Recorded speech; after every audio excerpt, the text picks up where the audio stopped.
அதாவது ஓபிஎஸ் அவர்கள் அந்த சந்திப்பு இதெல்லாம் இருந்தது. ஆனால் பல சாய்ஸஸ் இருந்தாலும் எதனால் அவர் திமுக அப்படின்ற முடிவை எடுத்தார்? இல்லை இவங்கெல்லாம் சொல்கிற மாதிரி அனைத்து கதவுகளும் அடைக்கப்பட்டனால தான் இப்படியான ஒரு முடிவு அப்படின்னு நம்ம புரிஞ்சுக்கணுமா? இல்லை, இரண்டு வகையான நிலைப்பாடுகள். ஒன்று, ஓ பன்னீர்செல்வம் அவர்கள் தான் ஒரு நிராயுதபாணியாக தன்னை உணர்ந்தார். ஏன்னா ஆள், படை, அம்பாரி அனைத்தையுமே அவர் இழந்து விட்டார். நீங்க அவரோடு இருந்தவர்கள்ல ஒரத்தநாடு வைத்தியலிங்கம் அவர்கள் கடந்த சில மாதங்களுக்கு முன்பு திமுகவில் போய் ஐக்கியமானார்.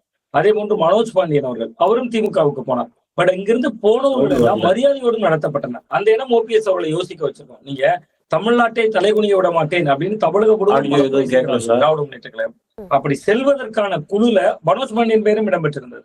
இப்ப கடைக்கோடி கன்னியாகுமரியில எல்லாம் பாத்தீங்கன்னா மனோஜ் பாண்டியன் தான் வந்து பரப்புரை செய்தார். தமிழ்நாட்டை தலைகுனிய விட மாட்டேன் அப்படிங்கக்கூடிய அந்த பரப்புரையில வந்து மனோஜ் பாண்டியன் அவர்கள் தான் கலந்து கொண்டார். சோ ஓபிஎஸ் அவர்களை பொறுத்தவரை தொடர்ந்து அதிமுகவுக்குள்ள தன்னை ஏதாவது வகையில இணைச்சுக்கங்க, எனக்கு வேற எந்த டிமாண்டும் இல்ல, நான் ரொம்ப வந்து ஒரு எந்த பொறுப்பும் இல்லாமலே இணைய தயார் அப்படின்னா தொடர்ந்து வலியுறுத்தி வந்தார். தொடர்ந்து பேசி சுவாமிநாதன் அதே எந்த டிமாண்டும் இல்ல, அது வெளியில் அது அவர் வெளியில் சொன்ன தகவல்கள் தான். உள்ளூர வந்து நிறைய பேச்சுவார்த்தைகள் நடைபெற்றன. அதிமுகவோட சீனியர்கள் எல்லாம் பேசியிருந்தாங்க. பேசுகிற பொழுது அவர் வெளியில் ஒன்றை சொல்வதாகவும் உள்ளுக்குள்ள அவருக்கான நிபந்தனைகள் பெரிதாகவும் இருந்தது. அதிமுகவால செய்யவே முடியாத நிபந்தனைகளாக இருந்தது. சோ அது ஒரு பக்கம். இன்னொரு பக்கத்துல பார்த்தா இவர் விஜய் போன்ற ஒரு சக்திகள், ஒரு புதிய சக்தி, மாற்று சக்தி அப்படின்னு அவர் பார்க்கலாமான்னா அவர் விஜய் களத்திற்கு ரொம்ப தீவிரமாக வரல. ஒன்று. இன்னொன்று, ஓ பன்னீர்செல்வம் அவர்கள் அங்கு செங்கோட்டையன் அவர்களை போன்றுதான் இருக்க முடியும். நீங்க அந்த அணியாக கூட்டணிக்குள்ள போனாலும் கடந்த முறை அமமுக தேமுதிகவோட கூட்டணி வைத்தாங்க, வெற்றி பெற முடிந்ததா? அதிமுகவுடைய வெற்றியை பறிக்க முடிந்தது. அப்பதான் ஓபிஎஸ் சிந்திக்கிறார். கிட்டத்தட்ட நம்முடைய மகனுக்கான ஒரு எதிர்காலம் இருக்கு. நீங்க 37 தொகுதிகள்ல அதிமுக ஜெயிக்கிய காலம் இருந்தது 2014. அதுல இருந்து 5 ஆண்டுகள் தான் 2019. தமிழ்நாட்டுல ஒரே ஒரு தொகுதியில தான் ஜெயிச்சாங்க, அது தேனி. ஓபி ரவீந்திரநாத் ஜெயிச்சாரு. சோ அவர் அதையெல்லாம் பொருட்படுத்துகிறார். தன்னுடைய மகனுடைய நீண்டகால அரசியல் எதிர்காலம் என்கிற ஒரு கேள்வி இருக்கு. சோ தன்னுக்கான ஒரு அரசியல் இருப்புகள் இன்னும் 2 மாதங்கள்ல தேர்தல் வரப்போகுது. சோ அவர் என்ன செய்யலாம்? குறைந்தபட்சம் தன்னுடைய சட்டமன்ற பிரதிநிதித்துவத்தை தக்க வைத்துக் கொள்ளணும். அது வந்து விஜய் பக்கம் போனா நடக்குமா? டிடிவி தினகரன் அவர்கள் கோவில்பட்டியில் வந்து போட்டியிட்டார். கோவில்பட்டியில் போட்டியிடுகிற பொழுது அவரோட தேமுதிக கூட்டணியில இருந்துச்சு. பட் வெற்றி பெற முடிந்ததுன்னா அதிமுகவோட வெற்றியை பல தொகுதிகளில் பறிக்கத்தான் முடிந்தது. சோ அப்ப அவர் அதையெல்லாம் கன்சிடர் பண்ணியிருப்பாரு. நம்ம இன்னும் ஒரு ஸ்பாயிலரா தான் இருக்க போறோமா? சோ நம்ம இன்னொரு கட்டத்தை நோக்கி நகரணும்னா திமுக ஒரு சாய்ஸ் அப்படின்னு அவர் நினைத்து வெற்றி பெற முடியாது அப்படின்றத அவர் உணர்ந்துதான் இந்த மாதிரியான ஒரு முடிவு எடுத்திருக்காரா?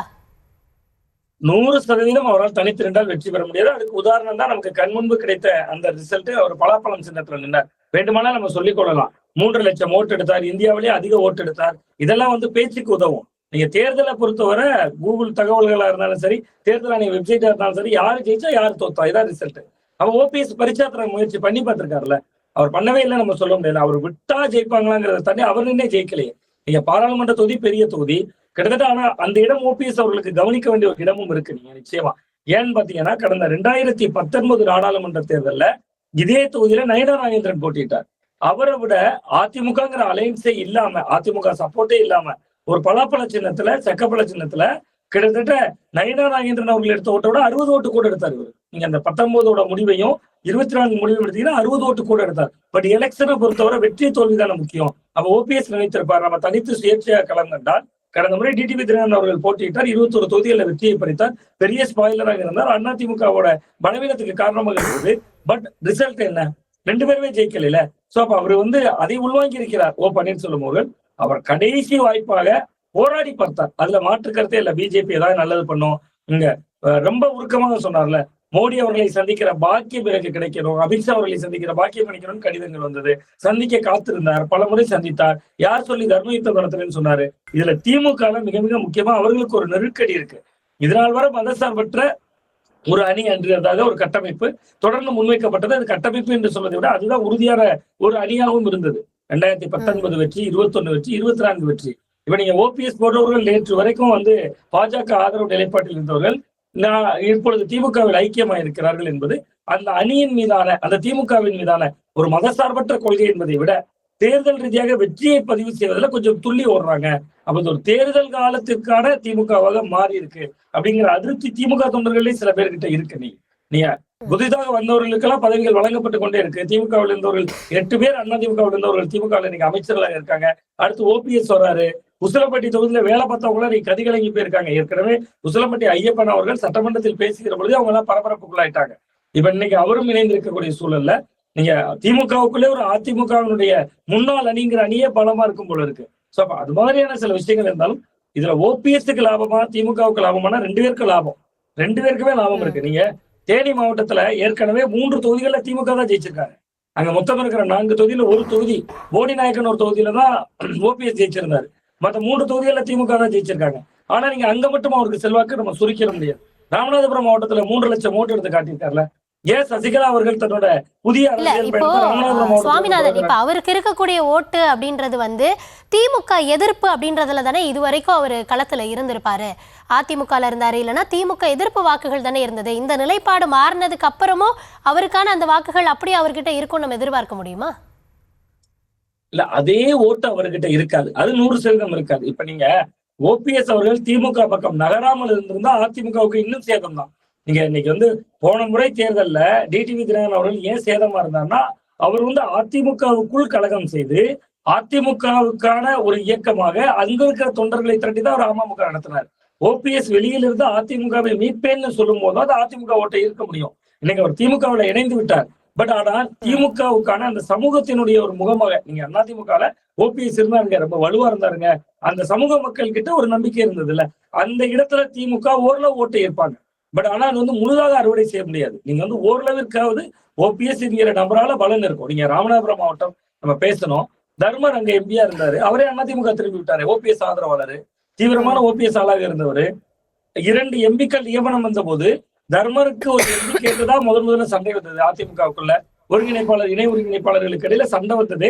தர்மருக்கு இவரும் ஒரு எம்பி கேட்டாரா, அந்த தர்மரே இன்னைக்கு அதிமுக போயிட்டாரு. அவருக்கு ராஜ்யசபா எம்பி காலம் இருக்கு, அவர் போயிட்டாரா என்பதை தாண்டி அவர் போய்விட்டாரு அதிமுக. அப்ப ஓபிஎஸ் அவர்களால் ஒரு சிறிய சேதத்தை ஏற்படுத்த முடியும். முதற்கட்ட கருத்தா நான் எடுத்துக்கிறேன். அடுத்ததா தேனி கண்ணன் அவர்கள் கிட்ட, இப்போ அவர் சொல்ற மாதிரி அந்த பகுதிகளில் ஓபிஎஸ் அவர்களுக்குன்னு இருந்த அந்த வாக்குகள் அப்படின்றதை வந்து திமுக எதிர்ப்புல இல்லைன்னா அந்த சமுதாய வாக்குகளாகவே இருந்தாலும் இதுவரைக்கும் என்ன கண்ணோட்டத்துல மக்கள் அவரை பார்த்தாங்க, இந்த முறை ஸ்டாண்டு மாறுது, அப்ப அந்த வாக்குகள் அப்படியே வந்து சேருமா அப்படின்றது ஒரு கேள்வி. இன்னொன்று, ஓபிஎஸ் தனித்து நின்றாலே வெற்றியை பெற முடியாது அப்படின்ற இடத்துல இருந்துதான் வெற்றியை வாங்கணும் அப்படின்னா ஏதோ ஒரு பக்கத்துக்கு போகணும் அப்படின்றதுல இந்த மாதிரி முடிவு எடுத்திருக்காரு அப்படின்றது. இது களத்துல அவர் கை கொடுக்குமா இந்த முடிவு? கண்டிப்பா இது திமுக எதிர்ப்பு வாக்கு அப்படின்னு ஐயா ஓபிஎஸ்க்கு விழுந்ததை நீங்க கருதக்கூடாது. எடப்பாடியின் எதிர்ப்பு வாக்குகள் அதுதான் ஓபிஎஸ்க்கு விழுந்திருக்க ஒழிய திமுகவினுடைய எதிர்ப்பு வாக்குகள் கிடையாது.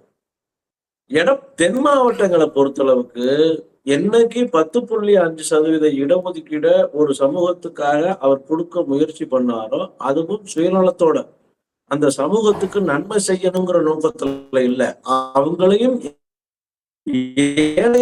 சமூகத்தையும் ஏமாற்றி 2 தரப்புலையும் ஏமாற்றி எடப்பாடி இந்த 10.5% கொடுத்தாரு. எப்பயுமே வந்து ஜாதிவாரி கணக்கெடுப்பு நடத்தப்படாம ஒரு சமூகத்துக்கு மட்டும் இந்த பெர்சன்டேஜ் கொடுக்கறது, இந்த சலுகை கொடுப்பதுங்கிறது ஏற்றுக்கொள்ள முடியாது நீதிமன்றம் சொல்லியிருக்கு. அதை அடிப்படையா வச்சு நீதிமன்றம் அந்த வழக்கை தள்ளுபடி பண்ணிருச்சு. அந்த இடஒதுக்கீடும் இப்ப இல்லாம போயிருச்சு.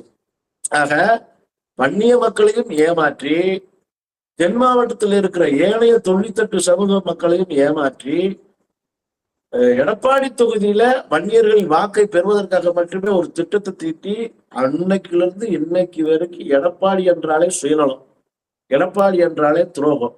இந்த துரோகத்துக்கு ஒரு பாடம் புகட்ட வேண்டும் என்றுதான் தென் மாவட்டத்தில் உள்ள அனைத்து மக்களும் எடப்பாடியை புறக்கணிக்கிறார்கள். ஆனா அவங்க வைக்கிறதெல்லாம் ஓபிஎஸ் தான் துரோகி, அவரு தான் வந்து உள்ள இருக்கிறப்பவும் உடன்பிறப்பாகவே இருந்தாரு, இன்னைக்கு அங்க போய் இணைஞ்சிருக்கிறாரு, அவர் கட்சி விரோத போக்குல ஈடுபட்டு இருந்தாரு, அது இன்னைக்கு பொது வழியில வெளியே வந்திருக்கு அப்படின்றதானே அவங்க சொல்றாங்க. அன்பிற்கினிய அருமை சகோதரி, ஓபிஎஸ் உண்ட வீட்டுக்கு 2 இழைத்தாரா? கூட இருப்பவர்களுக்கு குழி பறித்தாரா? பதவி தந்தவர்களையே பதம் பார்த்தாரா? காலில் தவழ்ந்தாரா? ஊர்ந்தாரா? ஊர்ந்து விட்டு காலில் விழுந்து விட்டு பதவியை பெற்று விட்டு பதவி கொடுத்தவர்களை நாய் என்றும் நரி என்றும் திட்டினாரா? ஓபிஎஸ் செய்த குற்றம் என்ன? எடப்பாடி போல் நம்பிக்கை துரோகத்தை செஞ்சாரா? நன்றி மறந்தாரா? நன்றி என்ற சொல்லையுமே துறந்தாரா? ஒட்டுமொத்த துரோகத்தின் ஒரே வடிவமாக இருக்கக்கூடிய எடப்பாடி போல் ஐயா ஓபிஎஸ் செய்த துரோகம் என்ன? எதுவும் இல்லை.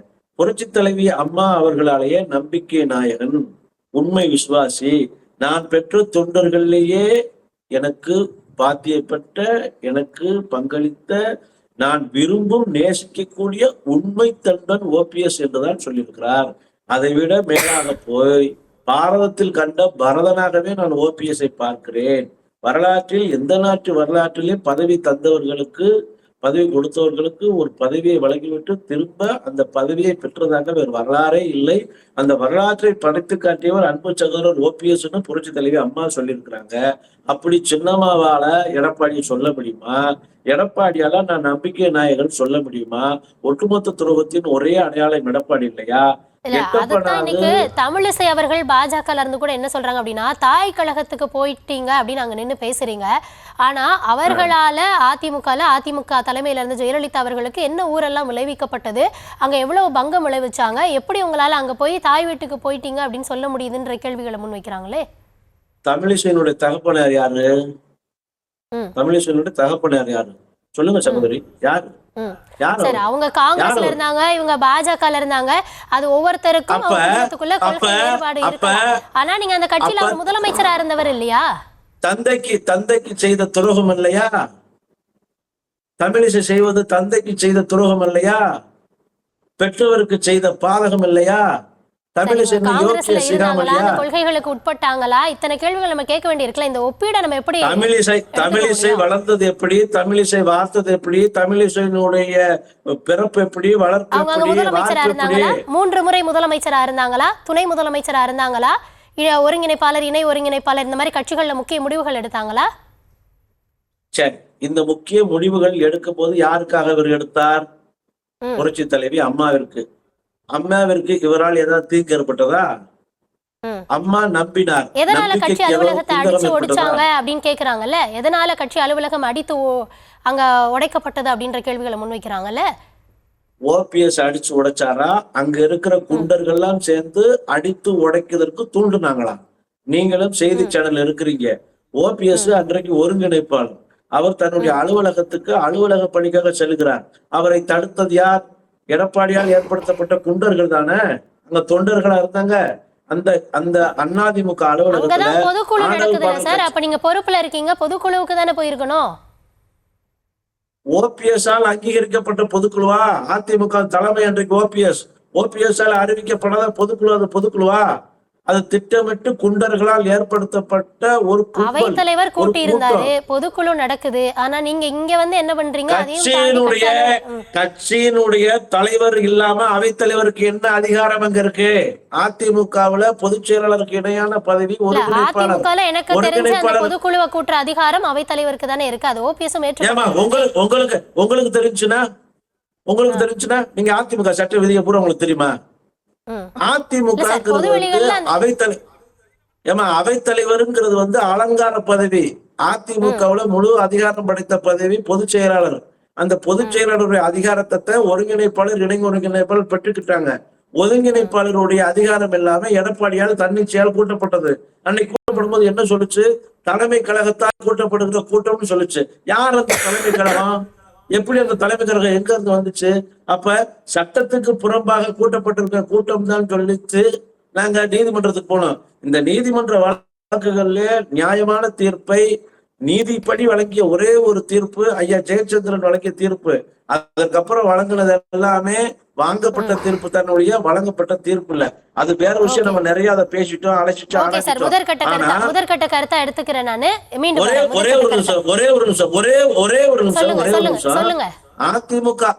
அதிமுக அலுவலகத்தை அடித்தார், உடைத்தார் என்பது இவர் மேல குற்றச்சாட்டுனா, அதிமுகவினுடைய பொதுச் செயலாளர் புரட்சி தலைவி அம்மா அவர்கள் வாழ்ந்த ஆலயமான கோடநாடு பங்களாவில் கொலையும் கொள்ளையும் ஏற்படுத்தப்பட்டது எதனால்? அதற்கு இந்த எடப்பாடி கொந்தளிச்சிருக்கிறாரா? கூப்பாடு போட்டிருக்கிறாரா? இன்னைக்கு பேசுகிற எவராவது ஒருவர் கொலை வழக்கையில் ஈடுபட்ட குற்றவாளிகள் கண்டுபிடிக்க முடியும் சொல்லி இருக்கிறாங்களா?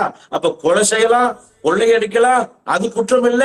அதிமுக அலுவலகத்தை குண்டர்கள் அவர்களே தாக்கி கொண்டா அந்த பணி ஓபிஎஸ் வருமா? பாவம் வருதிக்கும், பழி வருதிக்குமா? இதையும் கேளுங்க நீங்க. ஓகே சார், முதற்கட்ட கருத்தா எடுத்துக்கிறேன்.